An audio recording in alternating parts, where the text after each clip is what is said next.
Welcome back to SnowRunner, guys, and today we are going to be checking out one of the strangest yet most interesting vehicles to come out of the CCM workshop yet. This is the Bug, and it's a very odd vehicle, and one of the interesting things about it is that it was basically designed as a long-term adventure, excursion, expedition vehicle, and interestingly enough, in terms of how this thing started life, as CCM Fred explains, the body started life as something called a double doodle bug, I believe, and then the chassis underneath was based on a Voron, but he obviously made a lot of tweaks and adjustments from there. Now, as you can see, right off the bat, this thing has gigantic, what looks like boggers on it, like cut boggers, and I already feel like it would be a beast in almost any terrain, but before we take it out for a drive, we're definitely going to take it into the garage and see what we can do with it. Now, right off the bat, I definitely will say that while the front end looks really cool, it's got this interesting, like, old school bus design, and it's very low slung, I'm a little bit worried about that approach angle. Now, I know that it's no rock crawler, but I don't know. I'm still a little bit concerned about that approach angle, but, oh, look, it's got a little sunroof. I didn't even notice that the sunroof was open from the outside, but if you go into the interior view, you got a little sunroof up there. That's so cool. It starts up fast. Oh, dude. It freaking rolls it out of the exhaust of the back, too.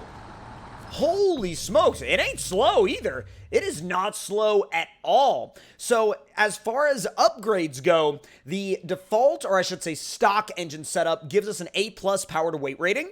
Then we have the stock upgrade, which is an S, and then of course the modded swap, which is an S+. And apparently we don't have enough money for that operation. And I don't know when they started doing that. I thought it was supposed to just be unlimited money in testing grounds, but either way, we're fine now, so we got that done. Now, we have the high-range gearbox and the off-road gearbox. I think we're going to use the off-road first and then obviously switch to the high-range when it's time to do the bridge jump towards the end of the test. Now, suspension-wise, we currently get one option. Tires-wise, this is interesting. So, we have some modified default all-terrain tires. Then we have some modded off-road tires like these MT1 and MT2 tires. We have the TO1s, which these are off the Chevy Apache, but they're modified. Then we have the OHS2s and the OHS1s, which are once again modified variants of default in-game tires. Then we have these, the 47-inch boggers, and he actually gives you a list of the friction values up there as well, which is really interesting for those of you that are into that. Then we have these, which are the 47-inch cut hogs, which again, we have the friction ratings for those up there as well. Then the standard hogs, then the TMHS, which basically the Tega tires, and then a few more default in-game tires that have also been recoated. And we also have modified default chained tires for whenever you're taking this thing into a particularly harsh or demanding snowy and icy region. Now, I think we're going to actually leave it on the boggers for this test because I really like the way the boggers look on this thing. And winch-wise, we have the default PTO winch, then we have a battery-operated winch, which we're definitely going to check out. Then we have the mobile repair points, and I don't think we need them for this one, but it's really nice to know that they are there. The values for that is going to be 275 repair points, 4 spare wheels, and 17 gallons of fuel. Now, let's see what we can do for the... Oh, dude, MSH Rims 1 looks really good. Now, I really do like kind of this default, like, dark red, almost like a crimson red. But we also have a blue, orange, and gray, which is a little weird. We have a black and white. This one's kind of interesting. It's kind of like an off gray with a purple. Then we have the green and black, which I actually like a lot. Red with black flares as opposed to all red. Then we have this yellow and orange, which is just a little odd to begin with. And then the last color option doesn't seem to actually, like, change anything. It doesn't seem to, like, actually like me. So it's just like, yep, nope, we're just there. No beans on the dash for this one, but oh god, we're absolutely gonna change the time. Yeah, it was like, welcome to Gloomyville, and I was like, no. So let's fire you up. Let's see if this thing can tow any trailers. That's definitely gonna be an interesting one. What kind of horn are we working with here? So a default horn, but you know what? Honestly, it kind of fits the vibe of the vehicle. Now, let's back you up real quick and just get a little bit of a... Oh, okay, I guess, well, trailers are a bit out of the question then. So with the support add-ons, this thing is basically going to be a fuel and support vehicle. a fuel and support / maybe occasional rescue vehicle. Now, if you like odd trucks and trucks that are kind of off the beaten path of what most people would drive, you're definitely going to want to check this out, and obviously it's fully console friendly.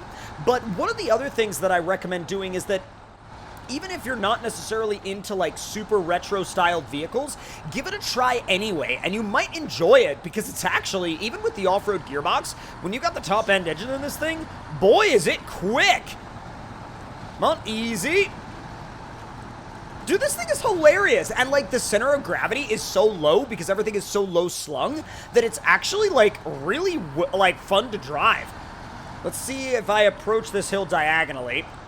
Will you? Oh, God. Yeah, no, we buried the bumper on that one. Yo, using the torque, though. Climbs it right up. Okay, all right. There's that center of gravity going to work to kind of set the tires back down on the ground. Man, I'm not at all, like, disappointed with this thing. This thing is absolutely freaking ripping it. Absolutely ripping. Like, what? Bro, that is, like, that is super next level. Probably not supposed to... Oh, well, it's also diff lock always on and all wheels always on. So it's technically always in fully locked 6-wheel drive, which definitely helps. But we may have made a little bit of a mistake here, taking it into the rocks.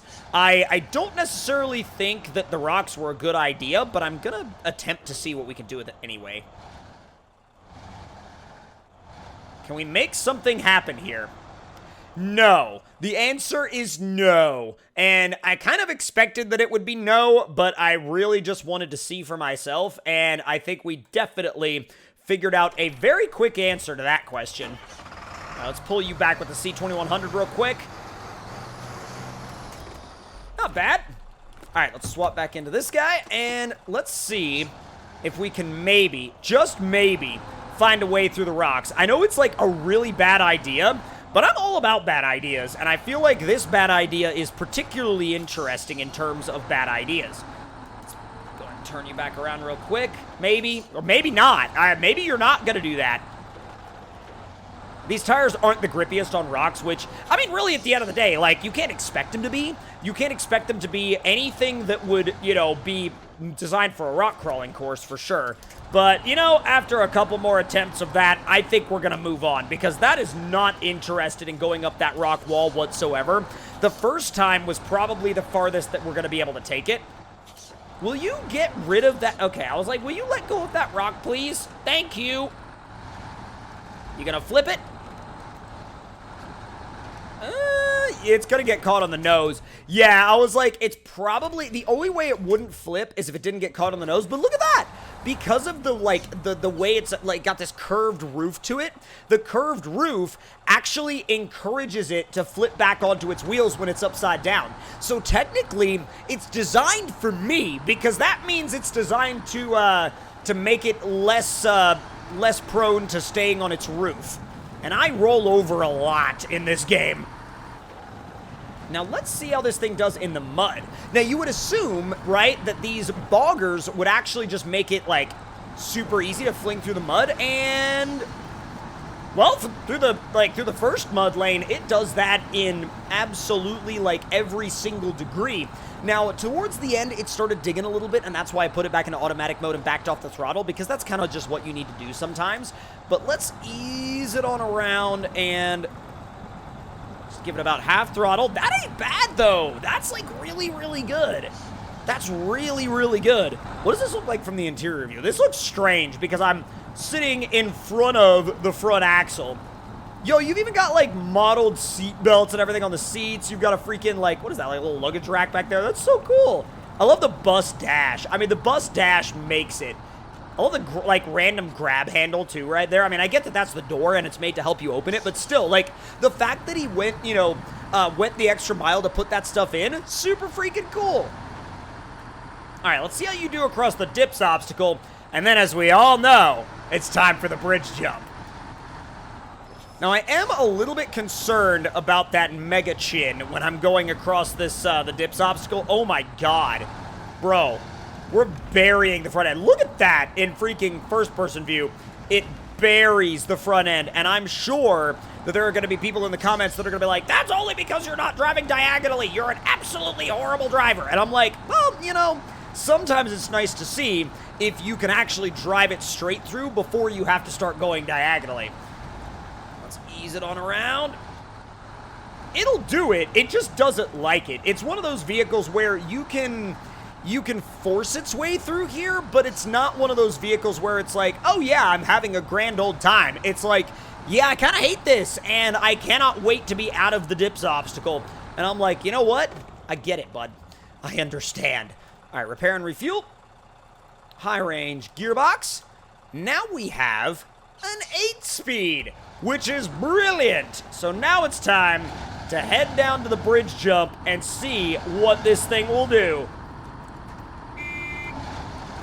I'm really impressed with the handling of it on pavement. I mean, I know it's on it's on boggers, and that means usually most vehicles that are on things like boggers in this game handle like absolute like crap on pavement. And that's not the fault of the vehicle, that's not the fault of the vehicle creator or the fault of the modder. That's just like the way pavement usually handles in this game. And this thing has like impeccable amounts of grip on pavement. I'm really impressed, especially considering the fact that it's got boggers on it. All right, you ready to do this? Let's go. Come on. Go to the interior view. There's 7th, the 8th gear. Send it! Bro, that landing was so dramatic, but look, it drove right out of it. Right the heck out of it.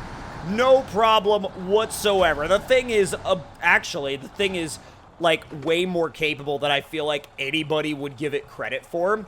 But at the end of the day, bro, after driving this thing around, I'm kind of impressed with it. I'm like, I might add this to like a modded campaign playthrough or something, because this thing is hilarious to drive. But if y'all enjoyed this video, make sure to let me know your thoughts and opinions in the comments below. Hit that like button if you enjoyed, subscribe if you're new, and I will see y'all next time. Talk to y'all later.